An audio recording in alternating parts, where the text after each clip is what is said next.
given our connectivity to the game of golf and our appreciation for innovation, we were immediately drawn to the league and the vision of Tiger and Rory to create a league that fuses technology and golf, and that's led by some of the biggest names in sports, media, and entertainment. Soon after that, FSG made a minority investment in the league, and just this past June, we announced the purchase of the Boston entry into TGL. Before introducing the guys, I wanted to acknowledge several of the people who helped get us to where we are today. And first and foremost, Shauna Flaherty, who is Rory's business partner, who initially approached us about TGL and shares our vision for making Boston Common Golf a championship-driven brand and a brand that will be recognized around the world. Additionally, on behalf of my colleagues Sam Kennedy and Dave Beeston and Boston Common Golf Governor Teddy Werner, I want to thank the multitude of our colleagues at FSG who've worked tirelessly over the past year to help bring Boston Common Golf to life. So with that, now on to the introduction of the team. Their golf pedigree speaks for itself. Collectively, over 75 professional victories, Ryder Cup teams, President Cup teams, major champions, and a multiple FedEx Cup champion. We also have somebody here who's a dyed-in-the-wool Red Sox fan. I'll let you determine who that is. And somebody who bleeds Liverpool red as well. So we're really excited about that. And in the short time in getting to know the guys, it became very clear to all of us that they are of the highest quality of character. And I'm confident that they'll not only compete at the highest level, and we're in it to win it, but they will also proudly represent our community and the city of Boston and deliver on our mission of making golf more accessible for all. So please join me in extending a warm Boston welcome to Adam Scott, Tyrell Hatton, Rory McIlroy, and Keegan Bradley.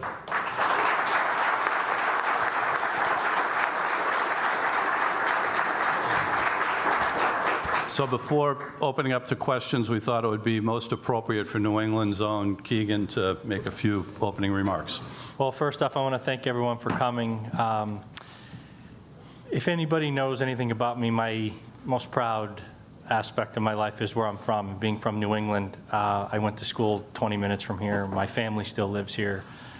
I grew up as a kid wanting to play for the Boston Red Sox, the New England Patriots, the Boston Bruins.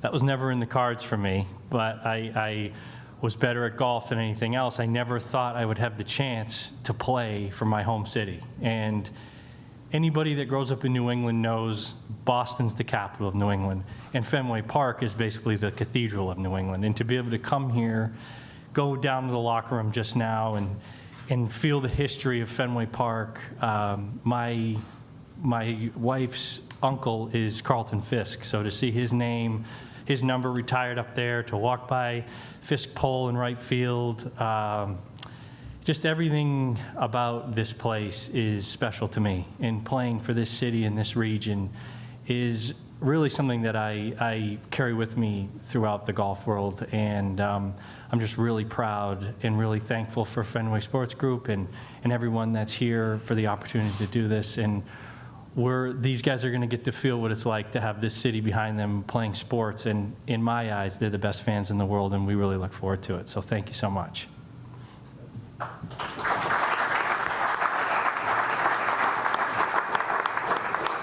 Thank you, Mark and Keegan. We'll open things up for questions. If you can just wait for a microphone before asking your question, that would be great.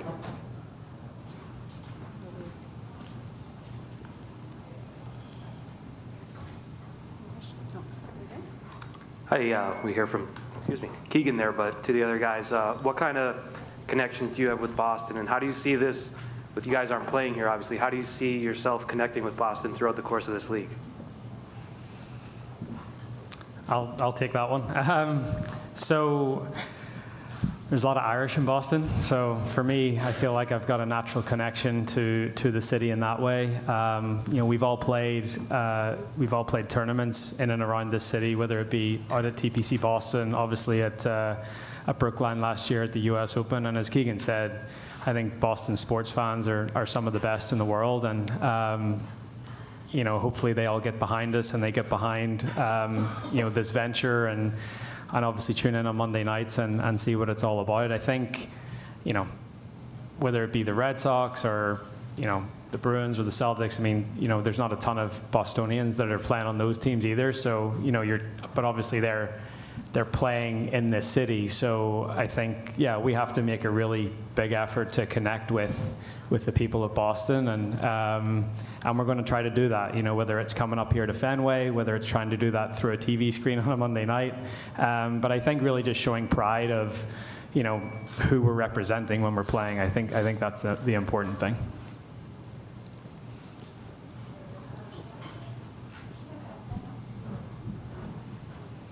Welcome to Boston, gentlemen. I've always wanted to say that. I'm such a wannabe golfer. Do you have any tips as a startup league for startup players, especially women? What should we spend the winter doing?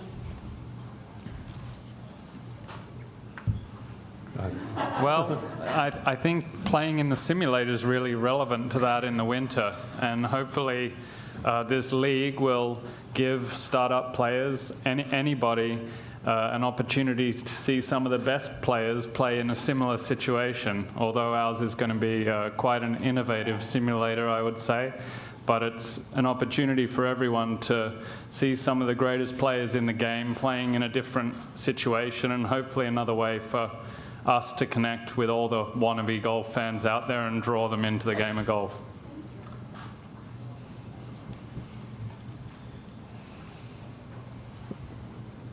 I don't think the prize money's been announced or anything. How is this going to work in terms of the competition and the prize, and how are you guys getting paid and things like that to participate? You want to take that, Roy, or you want me to? Why don't you take that one, Mark? I think what's most important to note is this is competition. There will be prize money for sure, and we've made we think that's really important point to convey. The way the competition will work, it will be 15 holes of play condensed into a 2-hour window. The first 9 holes will be called triples, 3-man alternate shot, and then the final 6 holes will be head-to-head. Each guy, 3 players will play head-to-head on 2 holes against competitors from the other team. 15-match season, playoffs. 4 teams will advance to the playoffs and crown a champion at the end of March. I'm sure you're all trying to attract as broad of an audience as you can with this new venture, but is there a particular demographic niche that you are aiming for? And also, could you speak to why is TGL necessary? Why is this being founded? So I think trying to appeal to a wider sports audience, we're sort of trying to bring that courtside at a basketball game type of feel to golf in some way. Try to let the fans that are at least in the arena get closer to the action, I would say. And then for the people that are tuning in at home, having us mic'd up, having us be a little more interactive. I mean, I feel like when you watch a regular PGA Tour event, you're like a few steps removed from us in terms of you're not, you might pick up a couple of conversations here or there, but you're not getting right in on the action. And I think that's important. I think that's, maybe that speaks more to the traditional golf fan in some way, but I think what we're trying to really do here, as I said, is broaden the demographic, and if we can get more people watching golf, and if that means that they'll go out and try to play the game, and we can increase participation. And I sometimes struggle with the grow the game like phrase, but it really is that. It's trying to broaden the demographic as much as possible. So like, for example, today we've got the Netflix cameras here that, the Full Swing season 1 for us as golfers went really well. I think more than any other time in my career, casual golf fans or people that you wouldn't really class as golf fans coming up to me in the street saying, "Hey, we loved you on Full Swing," and not saying, "Hey, I watched you win a golf tournament last week." It's sort of it's a cool thing, and I think if we can just sort of broaden that sort of that view and I think as well, give people a different perspective in terms of who we are, and it humanizes us and gets people closer to us, and we can start to tell stories around it. I think that's important. Wait, Chris? I know, Keegan, you've been here a bunch, obviously, and thrown out the first pitch the last couple of years. But for the other three, have you been to Fenway before, and what are your impressions of the ballpark? I'll answer that one then. No, it's my first time here. Yeah, a pretty special stadium. I mean, I'm not a massive, I don't really understand baseball, but I appreciate the feel of the stadium, and obviously being next to Keegan and him sort of talking about it, you appreciate special things that have happened. So yeah, it's great to take that in. Hi guys, can you talk about maybe how you kind of ironed out your schedule with tour events and then maybe going back to Florida for this and how that's all going to work? Yeah, I'll take that. So we actually hired, or the league hired someone from that worked on the tour for the past couple of decades, Ross Berlin, who we all know really well. Everyone that's playing in the league has dealt with Ross and likes Ross, and he's the one that's really tried to overlay all of our schedules together and try to put together what makes sense in terms of the right schedule, the right cadence. Obviously, it's going to four-person team, and three of those players on any given night will play. So, yeah, I mean, this is we're going to have to try to marry people potentially playing in Europe or in the Middle East at the start of the year, people playing on the West Coast or in Hawaii, and just trying to really try to figure that out. But we have a dedicated person in the league that is doing that for us. Keegan, just curious, what did you tell these guys about Fenway? Well, I was talking to Tyrell and just the history of the ballpark. Some of my most fond memories with my family have happened in here. I told my family knew I was coming. When they hear Fenway Park, they come out of the wilderness to come here. So I got about 20 people coming later. But I just think, in terms of Boston and New England, I think for us people that are from here, we think of Fenway. This is what we're proud of. I was proud to show Tyrell Fenway Park today. It was cool for me that this was his first time. Pretty nice your first time is walking on the field with your picture on the grandstand, on the Jumbotron. But, the ballpark and Fenway Sports Group and just the power of the Red Sox is heavy. And it's fun to be a part of the organization in any small little way that we are here. And, like I said earlier, I carry around this Boston, New England in me wherever I go. And so it's really fun to have it on my shirt now, have it on my hat, have these guys share what that feels like. Hi. Oh, Trey, you want to go first? Go ahead, sorry. Rory, you represent the biggest name in the sport among the active players. How much pressure do you put on yourself to kind of carry this sort of venture and being the focal point of it, and how do you hope it ties into your legacy whenever you're gone past the game? Yeah, as the days creep toward this thing actually happening instead of it just being a pipe dream 3 years ago, I feel like I'm feeling a little more pressure to make sure that it goes right and everything goes well. But at the same time, we've got the 24 best players in the world that basically most of the 24 best players in the world that have signed up to this and are committed to making this work, not just alongside Tiger and myself, but everyone else, and FSG and the other ownership groups, and really trying to make this thing take off. Back to a previous question, I was just thinking about it there. Last year was the first time in golf where more golf shots were hit on non-green ground. So more golf shots were hit not on golf courses. So things like Topgolf and PopStroke, and there was more golf shots hit in those environments than there was on golf courses. So, as we're trying to bring the game into the 21st century, I think it's important that these sort of ventures happen. And because golf is such a traditional sport, trying to break that mold and trying to bring it into the 21st century, I think is pretty important. Rory, hi. Nalco from WCVB. Just curious, kind of along those lines, what was your initial reaction to this sort of new take on the sport? And is this, how do you see this as the future of the sport? Yeah, so I think this is meant to be complementary. Look, we're not trying to replace traditional golf here. I think there's a place for everything. And I think it complements the traditional golf schedule. It's on a Monday night. It's, we all start on a Thursday morning. So I think there's plenty of time, especially in that, January, February, March window where we are playing in the southeast of the United States most of the time. Hopefully it shouldn't be too burdensome on the players to play in both. So yeah, I hope that everyone else shares the same excitement as I do.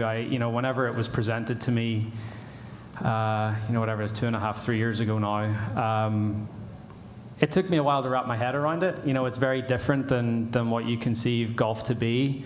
But once we sort of dug down into the nitty-gritty details of it and trying to incorporate some different themes from other sports, we just announced today like shot clocks and timeouts and stuff like this, which I think is going to be really, really fun. And again, trying to tap into a sort of a casual sports fan that's used to seeing that sort of thing when they watched their respective sports. So yeah, did it take me a little bit of time to get my head around what we were doing? Absolutely. But once I did get my head around it, I was all in. And just kind of as a follow-up to that, Keegan, what is your expectation of the Boston crowd in sort of that setting? You're used to quiet on the golf course as you take your shot. Can you picture what that's going to be like and how that's going to play into your game? Yeah, I think it's going to be exciting. I've seen the renderings of the stadium, and I think it's going to be fun to have a golf atmosphere that's a little rowdy, and maybe some local fans that are going to be there cheering as loud as they can.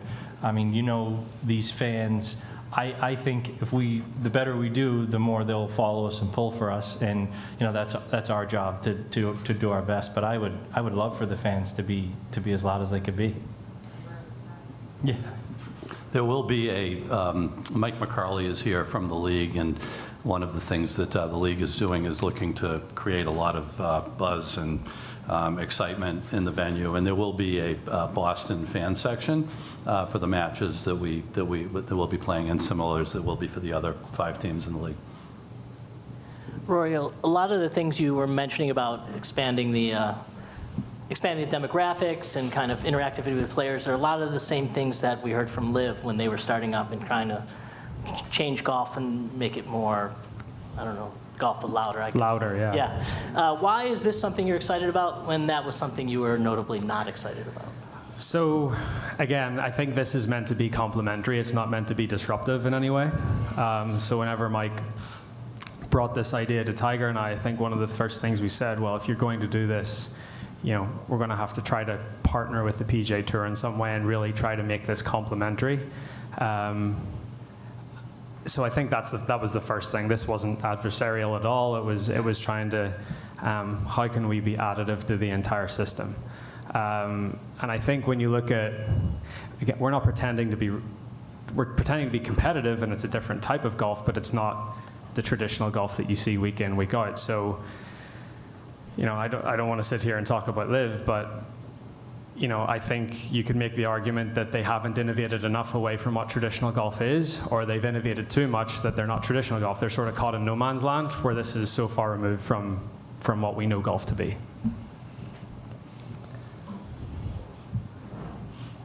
Any other questions?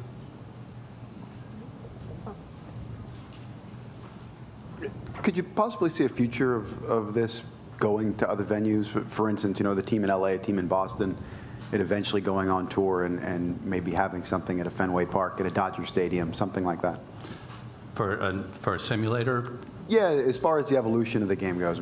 Understandably, it's not even off the ground yet, but is there a tour aspect that could eventually come with it? Yeah, I don't know that that's been contemplated yet, but I know that there's been discussion about the venue being other venues similar to the one that's in Florida being built elsewhere, so having events take place in other parts of the country. But we're a little early in the process we haven't wrapped our heads around that yet.